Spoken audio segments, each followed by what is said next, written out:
there is an ancient Egyptian goddess who carries within her the most mesmerizing mysteries. She drank, blood stalked the night, and possessed a sheer ferocity that made even the highest deities tremble. Her name was Sekhmet. Looking back through ancient records, she bears no resemblance to the gentle Egyptian gods we typically know. She sounds like something else entirely. Today we are traveling 4,000 years back in time to lift the veil on this majestic goddess and answer a fascinating question. Was she the world's first vampire?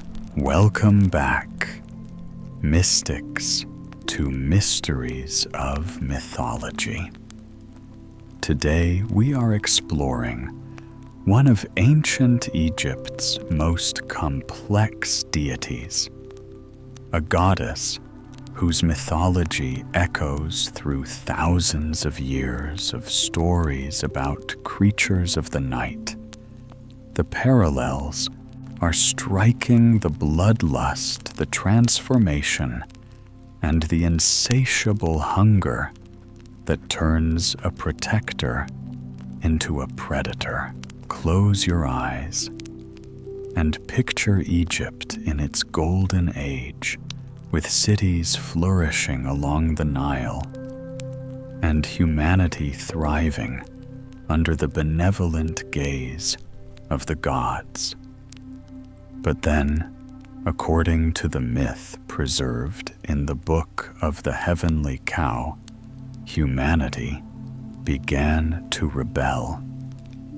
They questioned Ra's authority as his light dimmed, whispering against the gods and disturbing the sacred order. Seeking counsel from Nun, the ancient waters of creation, Ra was told that humanity needed a harsh reminder. He was instructed to unleash his divine eye, an instrument of absolute fury.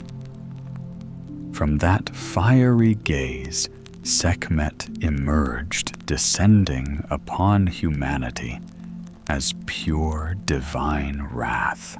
Initially, she hunted to crush corruption.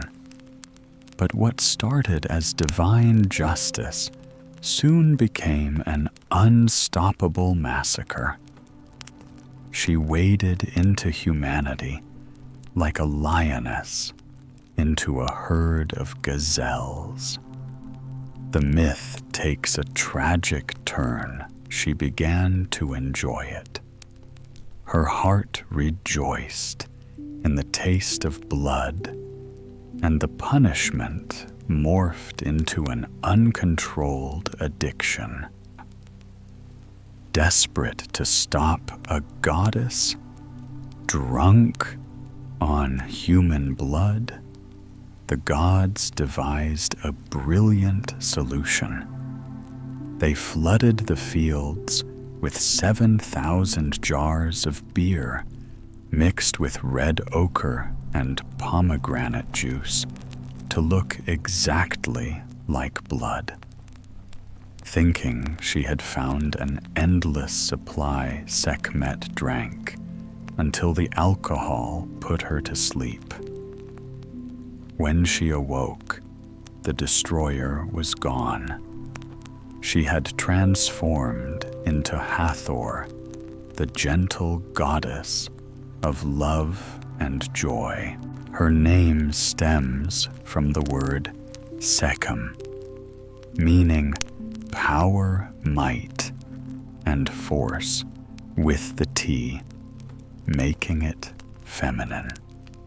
She was breathtaking, yet terrifying, a perfectly formed woman, draped in red linen crowned with the head of a lioness. She wore the sun disk of Ra and the protective cobra crown, always holding the Ankh, the symbol of life. In Memphis, she formed a divine family with Ptah, the creator god, and Nefertum, the god of healing. But the true fascination of Sekhmet lies in her paradox. The same divine being who could decimate cities with plague was also the goddess of healing and medicine. To the ancient Egyptians, this was perfectly logical. Who better to heal a wound than the one who knows exactly how to inflict it? As the Eye of Ra, she embodied the sun's destructive power. In Egypt, they understood the sun's dual nature intimately. The same star that brought life could also bring blinding light and killing drought. This mythology was deeply rooted in lived experience. Sekhmet was the breath of the desert, the scorching winds, and the deadly noon sun. Her uncontrollable appetite wasn't literally for blood. It was the sun's relentless consumption of life itself. Faced with this terrifying force, the ancient Egyptians didn't just cower. They threw a kingdom-wide party. During the Festival of Intoxication, the entire kingdom drank specially prepared beer, colored red with pomegranate juice and ochre, mimicking the trick that saved humanity. This was a collective catharsis, transforming their deepest fears into community action. It was also a sophisticated public health measure. Beer served as safe medicine. The red additives had medical properties, and the dancing offered physical and psychological relief. They faced their darkest fears together and survived. This psychological blueprint, turning a terrifying force into protection, echoes across continents.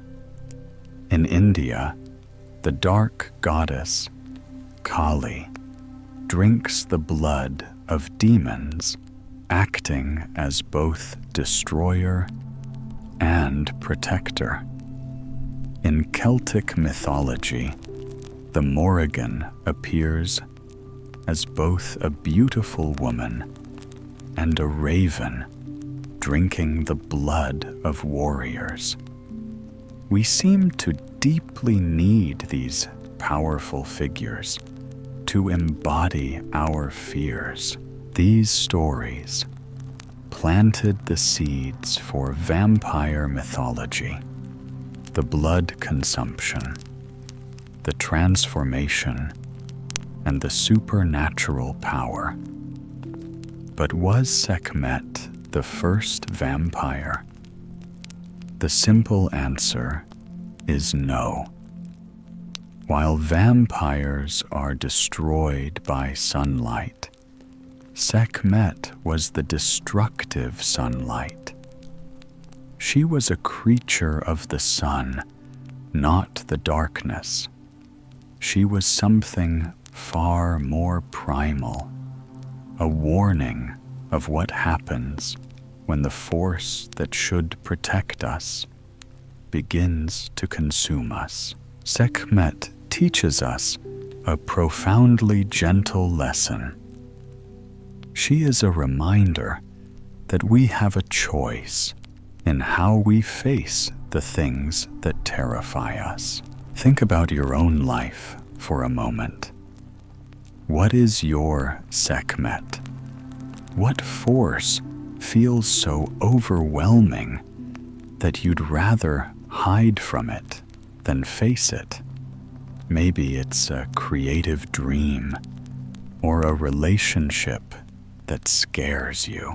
The ancient Egyptians learned to dance with her. They transformed their terror into celebration. When they did, the destroyer became the healer. You have that same power. You don't have to let your fears remain the monster in your story. Courage isn't the absence of fear. It's the decision to build something beautiful in the presence of what terrifies you. Sekhmet teaches us that creation and destruction, healing and harm, can exist in the same divine breath. What would your life look like if you stopped running from your Sekhmet and learned to dance with the very forces that once paralyzed you? The choice is yours.